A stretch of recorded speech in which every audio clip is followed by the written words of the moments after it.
आज डॉक्टर बाबा साहेब अंबेडकर की जयंती है। वैसे तो इस दिन देश को डॉक्टर अंबेडकर के योगदान को याद करना चाहिए, लेकिन कुछ लोग ऐसे भी हैं जो आज के दिन का फायदा उठाकर डॉक्टर अंबेडकर के नाम से हिंदू धर्म को निशाना बना रहे हैं। ये सही है कि डॉक्टर अंबेडकर ने अपने पूरे जीवन में हिंदू धर्म की कुरीतियों के खिलाफ जबरदस्त संघर्ष किया और सामाजिक न्याय के लिए आवाज उठाई, लेकिन ये पूरा सच नहीं है। डॉक्टर अंबेडकर की विचारधारा का एक दूसरा पहलू भी है, लेकिन अफसोस की बात है कि बाबा साहेब के नाम पर हिंदू धर्म को कोसने वाले कभी उनकी विचारधारा का दूसरा पक्ष आपको नहीं बताते हैं।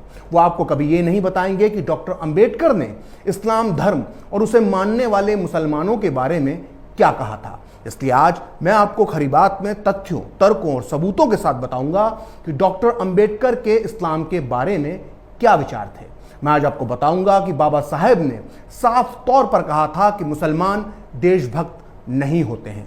आज आपको यह भी पता चलेगा कि डॉक्टर अंबेडकर ने बंटवारे के वक्त कहा था कि भारत के सारे मुसलमानों को पाकिस्तान भेज देना चाहिए। आज मैं आपको यह भी बताऊंगा कि डॉक्टर अंबेडकर ने कहा था कि दलितों को यह नहीं सोचना चाहिए कि मुसलमान उनके दोस्त होते हैं। आज आपको यह भी पता चलेगा कि कैसे बाबा साहेब ने इस्लाम धर्म में मौजूद छुआछूत और जात पात को बेनकाब किया था और वो खुद कैसे मुसलमानों के हाथों छुआछूत के शिकार हुए थे। तो बिना समय गंवाए हम शुरुआत करते हैं इस्लाम पर डॉक्टर अंबेडकर के 10 क्रांतिकारी विचारों को जानने की। बाबा साहेब का मुसलमानों के बारे में पहला विचार यह था कि मुसलमान देशभक्त नहीं होते हैं। जी हां, डॉक्टर अंबेडकर ने साफ साफ कहा था कि मुसलमान भारत को अपनी मातृभूमि नहीं मानते हैं, और ये बात उन्होंने लिखी है पाकिस्तान और द पार्टीशन ऑफ इंडिया में, जिसका हिंदी अनुवाद पाकिस्तान अथवा भारत का विभाजन इस वक्त मेरे हाथ में है। इस किताब के पेज नंबर 332 पर डॉक्टर अंबेडकर लिखते हैं कि इस्लाम एक बंद खिड़की की तरह है जो मुसलमानों और गैर मुसलमानों के बीच भेद करता है। इस्लाम में जिस भाईचारे की बात की गई है वो मानवता का भाईचारा नहीं है, बल्कि उसका मतलब सिर्फ मुसलमानों का मुसलमानों से भाईचारा है। मुसलमानों के भाईचारे का फायदा सिर्फ उनके अपने लोगों को ही मिलता है, और जो गैर मुस्लिम हैं उनके लिए इस्लाम में सिर्फ घृणा और शत्रुता ही है। मुसलमानों की वफादारी उस देश के लिए नहीं होती जिसमें कि वो रहते हैं, बल्कि उनकी वफादारी अपने धर्म के लिए होती है जिसका कि वो पालन करते हैं। तो सुना आपने, डॉक्टर अंबेडकर ने यह साफ साफ कहा कि मुसलमानों की वफादारी उस देश के लिए नहीं होती जिसमें कि वो रहते हैं, बल्कि उनकी वफादारी सिर्फ अपने धर्म के प्रति होती है। तो आइए अब आगे बढ़ते हैं और बात करते हैं इस्लाम पर डॉक्टर अंबेडकर के दूसरे विचार की, जिसमें उन्होंने कहा था कि भारत के सारे मुसलमानों को पाकिस्तान भेज देना चाहिए।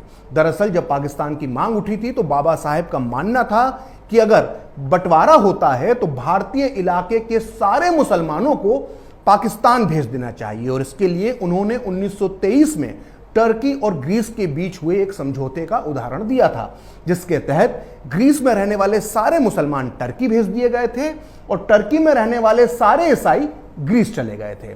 अंबेडकर ने इसी को आधार बनाकर अपनी किताब के पेज नंबर 123 पर लिखा है कि जनसंख्या के तबादले का मजाक उड़ाने वालों को इन देशों यानी टर्की और ग्रीस की अल्पसंख्यकों की समस्या का अध्ययन करना चाहिए, ताकि वो जान पाएं कि अल्पसंख्यकों से जुड़ी समस्या का एकमात्र हल जनसंख्या की अदला बदली ही है।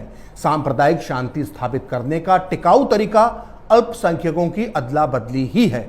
यह व्यर्थ होगा कि हिंदू और मुसलमान एक दूसरे को संरक्षण देने के ऐसे उपाय खोजने में लगे रहें जो इतने असुरक्षित पाए गए हैं।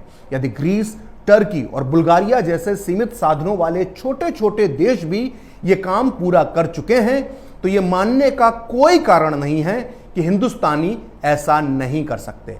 यानी डॉक्टर अंबेडकर का यह मानना था कि विभाजन के समय भारत और पाकिस्तान के बीच पूरी तरह से हिंदू और मुस्लिम आबादी की अदला बदली हो जाना चाहिए, लेकिन पाकिस्तान ने तो करीब करीब सारे हिंदू भारत भेज दिए, लेकिन मुस्लिम तुष्टीकरण की नीति की वजह से भारत ने ऐसा नहीं किया। और इसका क्या अंजाम होगा और इसका क्या अंजाम हुआ, इस पर भी डॉक्टर अंबेडकर ने अपनी बात रखी थी। इस्लाम पर डॉक्टर अंबेडकर के तीसरे विचार के मुताबिक मुसलमान भारत में रहेंगे तो यहां कभी सांप्रदायिक शांति नहीं होगी।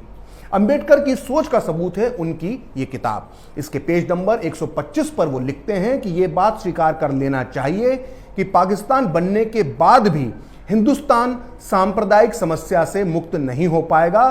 सीमाओं को बांट देने से पाकिस्तान तो एक मुस्लिम देश बन जाएगा, लेकिन हिंदुस्तान एक मिली जुली आबादी का ही देश बना रहेगा। मुसलमान पूरे हिंदुस्तान में बिखरे हुए हैं, इसलिए यहाँ किसी भी तरह की सीमाएं बनाने से हिंदुस्तान एक ही धर्म का देश नहीं बन पाएगा। हिंदुस्तान को एक ही धर्म का देश बनाने का एकमात्र तरीका यही है कि जनसंख्या की अदला बदली की जाए। जब तक ऐसा नहीं किया जाएगा, हिंदुस्तान में बहुसंख्यक यानी हिंदू और अल्पसंख्यक यानी मुस्लिमों के बीच समस्या बनी रहेगी। अब मैं आपको इस्लाम और भारतीय मुसलमानों पर डॉक्टर अंबेडकर का जो चौथा विचार बताने जा रहा हूं, उसे सुनकर आप चौंक जाएंगे। इस्लाम पर बाबा साहेब का चौथा विचार यह था कि मुसलमान भारत के खिलाफ जिहाद छेड़ सकते हैं। बाबा साहेब के मुताबिक भारत के मुसलमान भारत को दारुल हर्ब मानते हैं, यानी जहां उनका शासन नहीं है। इसलिए अंबेडकर को लगता था कि भारत को दारुल इस्लाम यानी वो देश जहां इस्लाम की हुकूमत होती है बनाने के लिए मुसलमान जिहाद की घोषणा कर सकते हैं। अपनी इस किताब के पेज नंबर 297 पर अंबेडकर लिखते हैं कि तथ्य यह है कि भारत चाहे एकमात्र मुस्लिम शासन के अधीन ना हो, दारुल हर्ब यानी जहां इस्लाम का शासन नहीं है वो देश है, और इस्लामी सिद्धांतों के अनुसार मुसलमानों द्वारा जिहाद की घोषणा करना न्याय संगत है। वे जिहाद की घोषणा ही नहीं कर सकते बल्कि उसकी कामयाबी के लिए विदेशी मुस्लिम शक्ति यानी किसी मुस्लिम देश की मदद भी ले सकते हैं। और यदि कोई मुस्लिम देश जिहाद की घोषणा करना चाहता है तो उसकी सफलता के लिए भारत के मुसलमान उसे मदद भी दे सकते हैं।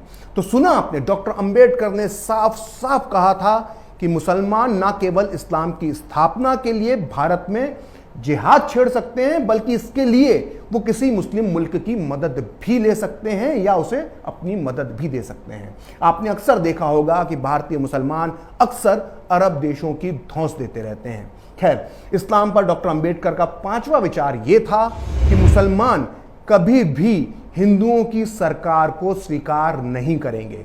बाबा साहेब की बात आज काफी हद तक सच नजर भी आ रही है। दरअसल मुस्लिम समाज मोदी की सरकार को इस देश की सरकार नहीं बल्कि हिंदुओं की सरकार समझता है। यानी आज की इस मुस्लिम सोच को डॉक्टर अंबेडकर बहुत पहले ही पहचान गए थे। उन्होंने अपनी किताब के पेज नंबर 303 पर लिखा था, हिंदुओं से नियंत्रित और शासित सरकार की सत्ता मुसलमानों को किस सीमा तक स्वीकार होगी, इसके लिए ज्यादा माथापच्ची करने की जरूरत नहीं है। मुसलमानों के लिए हिंदू काफिर हैं और उनकी कोई सामाजिक स्थिति यानी हैसियत नहीं होती है। इसलिए जिस देश में काफिरों का शासन हो वो देश मुसलमानों के लिए दारुल हर्ब है। ऐसी स्थिति में यह साबित करने के लिए सबूत देने की आवश्यकता नहीं है कि मुसलमानों के अंदर हिंदू सरकार के शासन को स्वीकार करने की इच्छा शक्ति मौजूद ही नहीं है। अंबेडकर आगे लिखते हैं कि जब खिलाफत आंदोलन के दौरान मुसलमानों की मदद के लिए हिंदू काफी कुछ कर रहे थे, तब भी मुसलमान ये नहीं भूले कि उनकी तुलना में हिंदू निम्न और घटिया कौम है। तो सुना आपने, डॉक्टर अंबेडकर का मानना था कि मुसलमान अपनी तुलना में हिंदुओं को एक घटिया कौम मानते हैं। आइए अब मैं आपको बताता हूं इस्लाम पर डॉक्टर अंबेडकर का छठा विचार, जिसमें उन्होंने कहा था कि मुसलमान शरिया के कानून को देश के कानून से भी ऊपर मानते हैं। अंबेडकर की ये बात आज भी कई मौकों पर सही साबित हो जाती है। उन्होंने अपनी किताब के पेज नंबर 294 पर लिखा था कि इस्लाम ये कहता है कि अगर किसी गैर मुस्लिम देश में मुसलमानों के कानून यानी शरिया और उस देश के कानून के बीच विवाद पैदा हो जाए तो इस्लामिक कानून को ऊपर यानी सही माना जाए। इस तरह मुसलमानों के लिए यह सही माना जाएगा कि वो मुस्लिम कानून का पालन करें और उस देश के कानून को ना माने जिसमें कि वो रहते हैं। अगर आपको लगता है कि डॉक्टर अंबेडकर ने सिर्फ हिंदू वर्ण व्यवस्था, छुआछूत और जातिगत भेदभाव के खिलाफ ही बोला या लिखा था, तो फिर आपको सिर्फ अधूरी जानकारी दी गई है। डॉक्टर अंबेडकर ने भारतीय मुसलमानों के अंदर मौजूद जाति व्यवस्था, भेदभाव और छुआछूत के खिलाफ भी अपने विचार रखे थे। आपको अब तक डॉक्टर अंबेडकर के बारे में बार बार ये बताया गया होगा कि कैसे उन्हें बचपन में बैलगाड़ी से उतार दिया गया था, कैसे उन्हें स्कूल में अलग से पानी पीना पड़ता था, कैसे नाई ने उनके बाल काटने से मना कर दिया था और कैसे बड़ौदा में रहने के लिए उन्हें घर नहीं मिला था। लेकिन कभी आपको किसी ने भी ये नहीं बताया होगा कि कैसे मुस्लिम समाज के कुछ लोगों ने भी डॉक्टर अंबेडकर के साथ छुआछूत और भेदभाव का बर्ताव किया था। तो आइए जानते हैं इसी से जुड़े इस्लाम पर डॉक्टर अंबेडकर के 7वें विचार को, जब खुद उनके साथ मुसलमानों ने छुआछूत का व्यवहार किया था। ये बात मैं नहीं कह रहा, बल्कि ये बात खुद डॉक्टर अंबेडकर ने अपनी लघु किताब वेटिंग फॉर ए वीज़ा में लिखी है। इस किताब को बाकायदा अमेरिका की कोलंबिया यूनिवर्सिटी में कोर्स में पढ़ाया जाता है।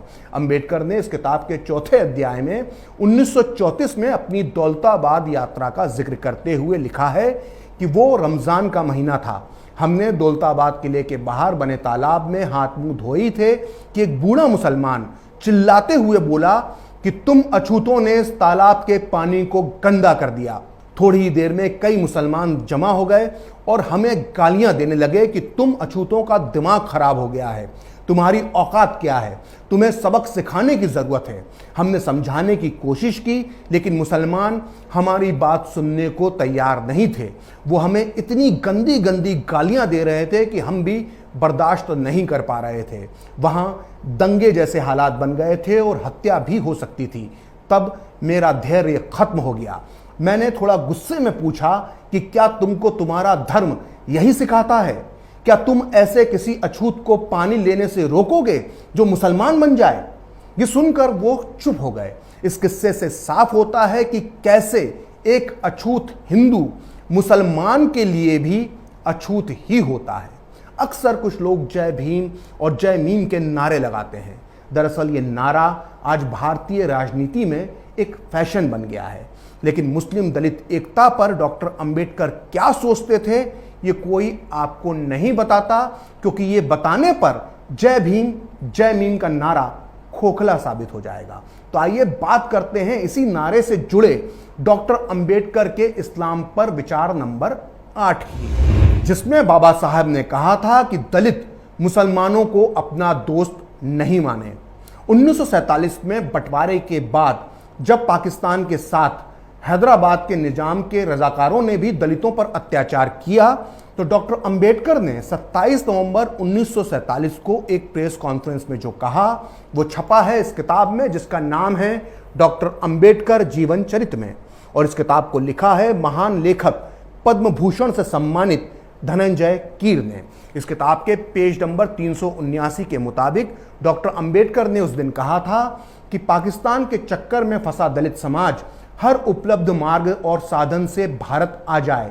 मैं कहना चाहता हूं कि पाकिस्तान और हैदराबाद रियासत के मुसलमानों पर भरोसा करने से दलित समाज का विनाश होगा।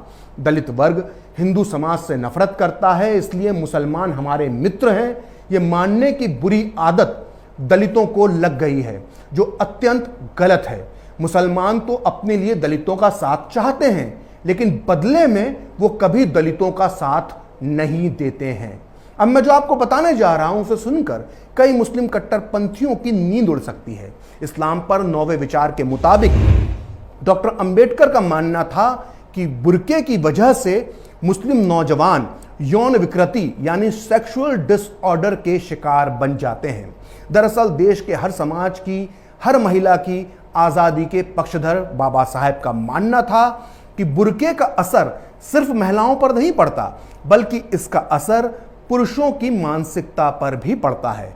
वो अपनी किताब के पेज नंबर 231 पर जो लिखते हैं वो बेहद आंखें खोल देने वाला है। डॉक्टर अंबेडकर ने लिखा है कि पर्दा प्रथा ने मुस्लिम पुरुषों की नैतिकता पर बुरा प्रभाव डाला है। पर्दा प्रथा के कारण कोई मुसलमान अपने घर परिवार से बाहर की महिलाओं से कोई परिचय नहीं कर पाता। घर की महिलाओं से भी उसका संपर्क यदा कदा बातचीत तक ही सीमित रहता है। महिलाओं से पुरुषों की ये पृथकता निश्चित रूप से पुरुषों के नैतिक बल पर विकृत प्रभाव डालती है। यह कहने के लिए किसी मनोवैज्ञानिक विश्लेषण की जरूरत नहीं है कि ऐसी सामाजिक प्रणाली से जो पुरुषों और महिलाओं के बीच के संपर्क को काट दे, उससे यौनाचार के लिए ऐसी अस्वस्थ प्रवृत्ति पैदा होती है जो अप्राकृतिक, गंदी आदतों और अन्य साधनों को अपनाने के लिए प्रेरित करती है। ऐसा नहीं है कि पर्दा प्रथा हिंदुओं में नहीं है, लेकिन इस्लाम में पर्दा प्रथा को धार्मिक मान्यता मिली हुई है, जबकि हिंदुओं में ऐसा नहीं है। हिंदुओं की तुलना में मुसलमानों में पर्दा प्रथा की जड़ें काफ़ी गहरी हैं। इसमें कोई शक नहीं कि भारत के हर समाज में, चाहे वो हिंदू हो या मुसलमान, दोनों में सामाजिक बुराई मौजूद है। लेकिन इस्लाम पर बाबा साहेब के 10वें विचार के मुताबिक डॉक्टर अंबेडकर का यह मानना था कि मुसलमानों ने अपने सामाजिक सुधार के लिए कोई आंदोलन नहीं किया और वो समाज सुधार के प्रबल विरोधी होते हैं। उन्होंने हिंदुओं की इस बात की तारीफ की थी कि वो कम से कम अपनी सामाजिक बुराई को स्वीकार तो करते हैं, लेकिन मुसलमान अपने समाज के अंदर मौजूद बुराई को कभी स्वीकार नहीं करते। उन्होंने अपनी किताब के पेज नंबर 233 और 234 पर लिखा है कि मुसलमानों ने समाज में मौजूद बुराइयों के खिलाफ कभी कोई आंदोलन नहीं किया। हिंदुओं में भी सामाजिक बुराइयां मौजूद हैं, लेकिन अच्छी बात यह है कि वो अपनी इस गलती को मानते हैं और उसके खिलाफ आंदोलन भी चला रहे हैं। लेकिन मुसलमान तो ये मानते ही नहीं हैं कि उनके समाज में कोई बुराई है। दरअसल मुसलमान समाज सुधार के प्रबल विरोधी हैं। मुसलमानों को ये सिखाया जाता है कि इस्लाम के अलावा कहीं सुरक्षा नहीं है और इस्लामी कानून से सच्चा कोई दूसरा कानून नहीं है। इसी वजह से मुसलमान खुद के अलावा कुछ और सोच पाने के काबिल नहीं बचे हैं। उन्हें इस्लामी विचार के अलावा कोई और विचार पसंद ही नहीं आता है। मुसलमानों के जहन में यह गहराई से बैठा हुआ है कि सिर्फ वो ही सच्चे हैं और सिर्फ वो ही विद्वान हैं। तो ये था डॉक्टर अंबेडकर का इस्लाम और मुसलमानों के बारे में 10वां विचार। वैसे तो बाबा साहब ने इस विषय पर इतना कुछ कहा है कि उसे एक वीडियो में समेट पाना बेहद मुश्किल है, लेकिन फिर भी मैंने आज आपको डॉक्टर अंबेडकर के ये 10 विचार इसलिए बताए हैं क्योंकि इस देश के लिबरल, वामियों और जिहादी सोच के लोगों ने डॉक्टर अंबेडकर के विचारों का अपहरण कर लिया है। या आप यूं भी कह सकते हैं कि इन लोगों ने डॉक्टर अंबेडकर के विचारों को कैद कर लिया है। डॉक्टर अंबेडकर के विचारों को अपनी बपौती मानने वाले ये तथाकथित बुद्धिजीवी दरअसल एक तरह के पूर्वाग्रह से ग्रसित हैं। ये जानबूझकर डॉक्टर अंबेडकर को एक वर्ग विशेष का नेता और एक वर्ग विशेष का दुश्मन बनाकर ही पेश करना चाहते हैं। लेकिन अब वक्त आ गया है कि हम डॉक्टर भीमराव बाबा साहेब अंबेडकर के विचारों को सही रूप में सबके सामने लेकर आएं। फिलहाल खरी बात प्रखर के साथ में इतना ही।